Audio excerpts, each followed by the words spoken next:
Welcome to My Naturally Sweetened Life. Let's make some gluten-free English muffins. First, we weigh our flours. We're going to be using brown rice flour, sorghum flour, and tapioca flour. It is very important to weigh your flours when you're doing gluten-free baking because it gives you consistent results every time. Next up, we're going to add psyllium husk. I am using whole psyllium husk in this recipe, and I'm also, as you can see, we're going to weigh that as well. It acts as a binder and takes the place of the gluten because we are gluten-free. It helps the dough hold together, and it is a game changer. If you've never used it before, I really encourage you to try it. After the psyllium husk, we're going to add baking powder, and then we're going to add some sea salt. Don't forget your salt. It makes your bread taste really good. Give all of the dry ingredients a good stir. Whisk it all together so it looks like one flour and you can't tell that there's several flours in there.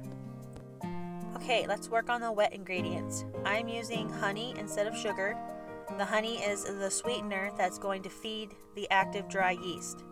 So we get the yeast in, and then we're going to scrape all of the honey in, make sure we got all that goodness, and then we'll whisk it together to completely combine everything and then set it aside so the yeast can bloom.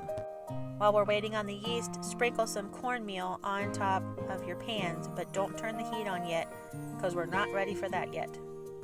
Okay, let's start on the wet ingredients. Let's add that bloomed yeast. We're going to add milk. We're going to add oil. Today I'm using sunflower oil, but you can also use melted coconut oil or melted butter. All three of those have worked very well, so any oil you have on hand will do. We're going to use 2 eggs, using store-bought eggs because my chickens are being slackers. Next, we're going to mix with a hand mixer. We're going to mix all of the ingredients together, and we're going to mix for about 5 minutes. This is going to ensure that everything gets incorporated, no lumps. And as you can see at the very beginning, that it looks like a really thick cake batter. But as we mix, the dough will form, the psyllium husk will kick in, and you can see right here that it's way thicker than before. Scrape down the sides, make it into a ball, and then we're going to set it aside for about 10 minutes so it can rest. This allows your flours to hydrate and the yeast to start working. Now it's time to shape the dough flour down on the counter, and we flip the dough out of the bowl onto the counter, and it's time to shape the dough.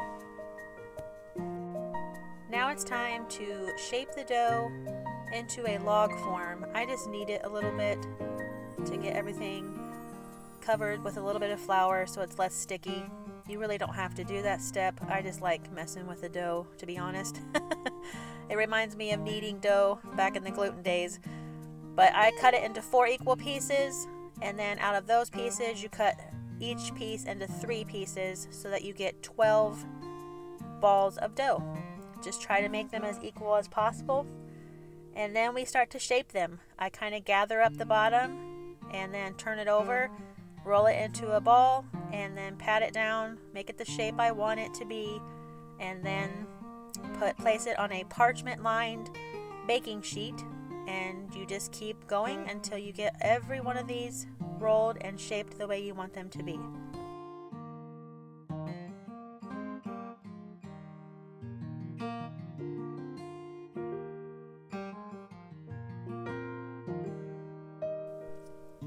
Okay, here they are.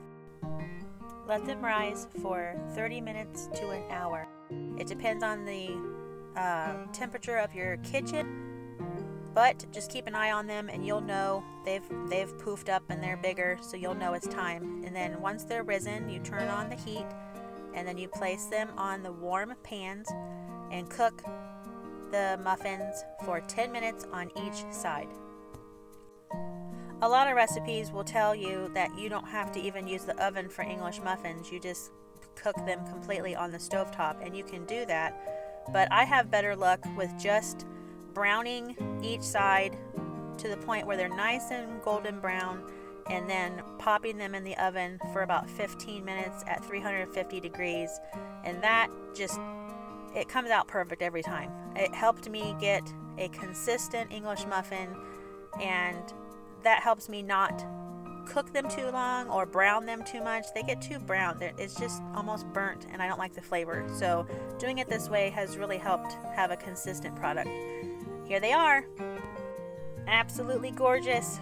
You let them cool for an hour or two, and then you can split them in half and enjoy with peanut butter and jelly, or just jam and butter, or you can do a sausage and egg. Here's the crumb, and here's an egg sandwich.